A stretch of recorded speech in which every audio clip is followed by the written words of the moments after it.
ఏపీని ఆర్థికంగా నెలకొల్పే దిశగా రాష్ట్ర ప్రభుత్వం చిత్తశుద్ధితో ఉందన్నారు మంత్రి కందుల దుర్గేష్. విశాఖలో పెట్టుబడులు పెట్టేందుకు పారిశ్రామికవేత్తలు మొగ్గు చూపుతున్నారని, సీఎం చంద్రబాబు విజన్ మేరకు సింగిల్ విండో పద్ధతిన అనుమతులిస్తున్నామని తెలిపారు మంత్రి దుర్గేష్. అనుకున్న స్థాయి కన్నా ఎక్కువగా మెమరాండమ్ ఆఫ్ అండర్స్టాండింగ్ జరుగుతున్నాయని అంటున్న మంత్రి కందుల దుర్గేష్తో మా Visakhapatnam correspondent Nandakumar face to face. నేపథ్యంలో విశాఖపట్నంలోనైతే విశాఖపట్నం పూర్తిగా ముస్తాబైందనే చెప్పాలి. ప్రస్తుతానికి ఇక్కడ అతిరథ మహారాజులు అందరూ కూడా ఈ యొక్క సమ్మిట్కి వస్తూ ఇటు ఆంధ్రప్రదేశ్ని అగ్రగామిగా నిల్చోబెట్టడానికి అన్ని దేశాల నుంచి కూడా ఎంటర్‌ప్రెన్యూర్స్ వచ్చారు. అయితే ముఖ్యంగా ఈ యొక్క సమ్మిట్ నేపథ్యంలో మనతో మాట్లాడడానికి టూరిజం శాఖ మినిస్టర్గా ఉన్న కందుల దుర్గేష్ గారు ఉన్నారు. ఆయనతో మాట్లాడి మరిన్ని విషయాలు అయితే తెలుసుకునే ప్రయత్నం చేద్దాం. సార్, ఈ సమ్మిట్ని ఏ విధంగా చూడొచ్చు అంటారు? ఎంతమంది భాగస్వాములు వివిధ దేశాల నుంచి ఇక్కడికి వచ్చారు, మీరు ఏమంటారు దీనికోసం? ప్రభుత్వం మీద పెరుగుతున్నటువంటి నమ్మకానికి, విశ్వాసానికి ఇది ప్రత్యక్ష సాక్షి అని చెప్పచ్చు.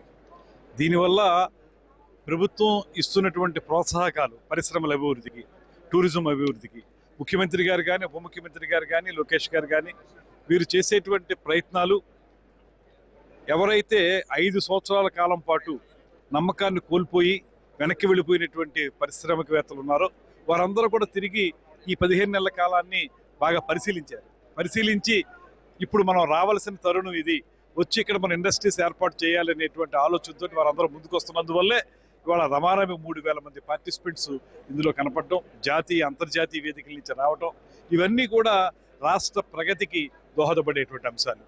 అందులో ప్రధానంగా మీకు ఇక్కడ వచ్చినటువంటి పరిశ్రమల వల్ల అక్కడ ఉపాధి లభిస్తుంది. ఆ పరిశ్రమలకు అనుబంధంగా మనకు హాస్పిటాలిటీ ఇండస్ట్రీ కూడా పెరుగుతుంది. దాని ద్వారా టూరిజం పెరుగుతుంది. టూరిజం ఎప్పుడైతే పెరుగుతుందో అన్ని రంగాల కంటే కూడా టూరిజం వల్ల ఎక్కువ ఉపాధి కల్పన జరుగుతుంది. ఇవన్నీ జరగటానికి ప్రధాన కారణం రాష్ట్రంలో మనం తీసుకుంటున్నటువంటి ప్రో ఇండస్ట్రీ, ప్రో టూరిజం ప్రోత్సాహకాలే. ఈ ప్రోత్సాహకాలు ముందు కొనసాగడానికి ఇక్కడ జరిగేటువంటి ఎంఓయూలు, అందులో భాగంగా ఇవాళ టూరిజం నుంచి కూడా రమారమి 100 ఎంఓయూలు మనం చేసుకోబోతున్నాం. రాష్ట్రం మొత్తం మీద తిరుపతి, రాయలసీమ సైడ్ కానివ్వండి, అమరావతి దగ్గర కానివ్వండి, విశాఖపట్నం కానివ్వండి, ఇతరత్ర ప్రాంతాలు అన్ని ప్రాంతాలకి కూడా అనేక పరిశ్రమలు రావటం, తద్వారా టూరిజం ఇండస్ట్రీ కూడా డెవలప్ కావటం, అలా మొత్తంగా చూసుకుంటే పెద్ద ఎత్తున ఎంఓయూలు మనం టేకప్ చేస్తున్నాం కనుక ఇవన్నీ కూడా త్వరలోనే గ్రౌండ్ చేయబడి రాష్ట్ర ప్రగతి అద్భుతంగా కొనసాగుతుందని నమ్ముతున్నాం. సింగిల్ డెస్క్ విండో ద్వారా వీళ్ళందరికీ మౌలిక సదుపాయాల కల్పన అనేది ప్రధాన ఎజెండాగా పెట్టుకొని వీళ్ళందరూ వస్తున్నారు. వాళ్ళకి ఏ విధంగా ఇవన్నీ రాయితీలు కల్పించబోతున్నారు సార్? ఆల్రెడీ ఇప్పటికీ ఇండస్ట్రీ పాలసీ మనం తీసుకొచ్చాం. దాంతోపాటు టూరిజం పాలసీ కొత్తగా తీసుకొచ్చిన దాంట్లో టూరిజంకి ఇండస్ట్రీ స్టేటస్ ఇవ్వడం జరుగుతుంది. అదేవిధంగా ఏమాత్రం రెడ్ టేపిజం లేకుండా పూర్తి స్థాయిలో సింగిల్ విండో విధానంలో వారికి కావాల్సినటువంటి అనుమతులు ఇవ్వడం కానివ్వండి, ఇన్సెంటివ్స్, ప్రధానంగా ఇండస్ట్రియల్ ఇన్సెంటివ్స్ ఏవైతే ఉన్నాయో అవి ఎస్జిఎస్టీ రద్దు చేయడం కానివ్వండి, పవర్ ఛార్జెస్ వాళ్ళకి బెనిఫిట్ ఇవ్వడం కానివ్వండి, మున్సిపల్ ట్యాక్స్ అవి బెనిఫిట్ ఇవ్వడం కానివ్వండి, ఇవన్నీ కూడా వారికి చాలా ప్రోత్సాహంగా ఉన్నాయి. అందుకే మీకు చాలామంది పారిశ్రామికవేత్తలు వచ్చి ఇక్కడ మీకు పరిశ్రమలు స్థాపించబోతున్నారు. వాళ్ళు బయటికి తోలేసినటువంటి అనేక పరిశ్రమలు మళ్ళీ తిరిగి మనం తెచ్చాం. లులు చూడండి, మళ్ళీ ఇక్కడికి మన విశాఖపట్నం వస్తుంది. ఇలాగ చూసుకుంటే ఇక్కడ ఈ వాతావరణం, రాజకీయ వాతావరణం పరిశ్రమల స్థాపనకు అనువుగా కనపడుతుంది కనుకే ప్రతి ఒక్కరు ముందుకు వస్తున్నారు. అది మీకు ప్రత్యక్షంగా వాళ్ళు ఈ సమ్మిట్లో కనపడతా ఉంది. ఇంత ఉత్సాహంగా అందరూ రావడం అనేది ఎప్పుడూ లేదు, వచ్చారు. దానికి కారణం ప్రభుత్వం పట్ల నమ్మకం. టూరిజం శాఖ మినిస్టర్గా ఉన్నారు మీరు. ఉత్తరాంధ్ర జిల్లాలు అంటే ముఖ్యంగా పర్యాటక శాఖ పరంగా విశాఖపట్నానికి చాలా మైలేజ్ ఎక్కువ ఉన్నది. మీ మీద కూడా చాలా ఎక్కువ ప్రాధాన్యత ఉంటుంది. అలాగే వీళ్ళందరికీ ఎటువంటి అనుమతులు కావాలన్నా అవన్నీ కూడా మీ మీదే ఎక్కువ ఆధారపడి ఉంటాయి. వాటిని ఏ విధంగా చూడొచ్చు అంటారు? పూర్తి స్థాయిలో సహకారం అందించడానికి మేము కూడా చేసింది ఏంటంటే పెట్టుబడిదారులకి ఒక నమ్మకం కల్పించడానికి తొలి నుంచి కూడా మనం ప్రయత్నం చేస్తూ ఉన్నాం. అధికారంలోకి వచ్చిన వెంటనే విజయవాడలో ఒక పెట్టుబడిదారుల సదస్సు, అదేవిధంగా విశాఖపట్నంలో కూడా పెట్టాం, అదేవిధంగా ముంబైలో పెట్టాం, అదేవిధంగా ఇతరత్ర ప్రాంతాల్లో కూడా పెడుతున్నాం. అంతర్జాతీయ వేదికల మీద కూడా వెళ్ళి చెప్తున్నాం. ఎక్కడికి వెళ్ళినా ఒకటే మాట చెప్తున్నాం, రండి పెట్టుబడులు పెట్టండి, మీకు సపోర్ట్గా మేము నిలబడతాం.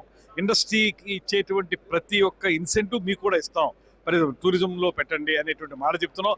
దానికి తగ్గట్టుగా ల్యాండ్ అలాట్మెంట్ పాలసీ తీసుకొచ్చి ల్యాండ్ పాలసీలు ఏదైతే ఉందో అది అందరికీ కూడా లీజు రూపేణా కానీ ఇతరత్ర కానీ ఇవ్వడం జరుగుతుంది. తద్వారా వారందరినీ ప్రోత్సహిస్తున్నాం.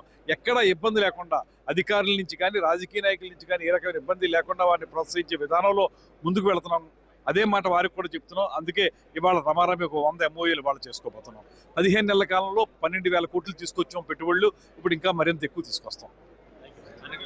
ముఖ్యంగా చూసుకోవచ్చు ఏదైతే ప్రతి ఒక్క ఎంటర్ప్రెనర్ కూడా విశాఖపట్నంలో పెట్టుబడి పెట్టే దిశగా కూడా ప్రయత్నాలు చేస్తున్నాం. సింగిల్ విండో పద్ధతిన వీళ్ళందరికీ కూడా అనుమతులు ఇచ్చి పెట్టుబడులు పెట్టే దిశగా కూడా ప్రయత్నం చేస్తున్నాం. అలాగే ప్రోత్సాహకాలు అందిస్తున్నాం. ముఖ్యంగా ఉత్తరాంధ్ర జిల్లాలంటే ముఖ్యంగా పర్యాటక ప్రాంతానికి చాలా ప్రసిద్ధిగాంచిన ఇటువంటి విశాఖపట్నంలోని పెట్టుబడులు పెట్టడం వల్ల జాతీయ అంతర్జాతీయకి సంబంధించిన పెట్టుబడిదారులు కూడా వస్తున్నారు.